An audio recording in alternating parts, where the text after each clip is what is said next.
বলছে সুজিত চৌধুরী গতকাল কালুয়াকে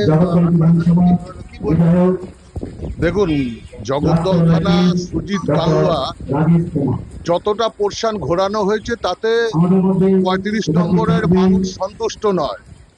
উনি সোমনাথ শ্যামের ছাওয়ায় থেকে ওই ওয়ার্ড জুড়ে যে অত্যাচার করেছে আপনারা সকলেই জানেন।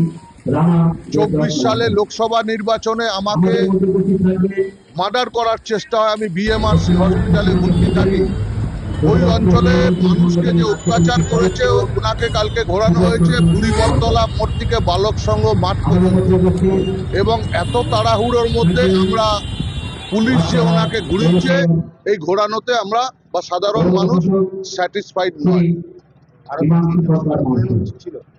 আরো কি ঘোরানো উচিত ছিল এলাকায়? অবশ্যই, বিশেষ করে ঐক্য সংঘ কালুয়ার যে অফিস ছিল, অন্যায় অপরাধের যে আতুর ঘর ছিল, সেখান থেকে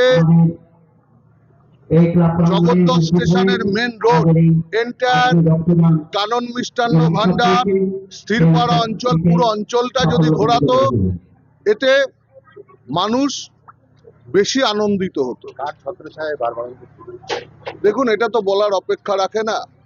সারা পশ্চিমবঙ্গে যে নৈরাজ্য আপনারা দেখছেন, বিভিন্ন স্কুল কলেজে কি সমস্ত জিনিস পাওয়া যাচ্ছে, বিভিন্ন পার্টি অফিসগুলো থেকে যে সমস্ত জিনিস উদ্ধার হচ্ছে, এই মমতা ব্যানার্জির নেতৃত্বে সারা রাজ্য জুড়ে নৈরাজ্য ছিল। বিশেষ করে জগদ্দল একটা ক্রিমিনাল বিধায়ক এখানে আমরা পেয়েছিলাম যে সোমনাথ শ্যামের অন্ধ বিশ্বাস ও মাথার ওপরে হাত থাকার জন্য কালুয়া তার দলবল এত অঞ্চলে ব্যাপক অত্যাচার মানুষকে করেছে।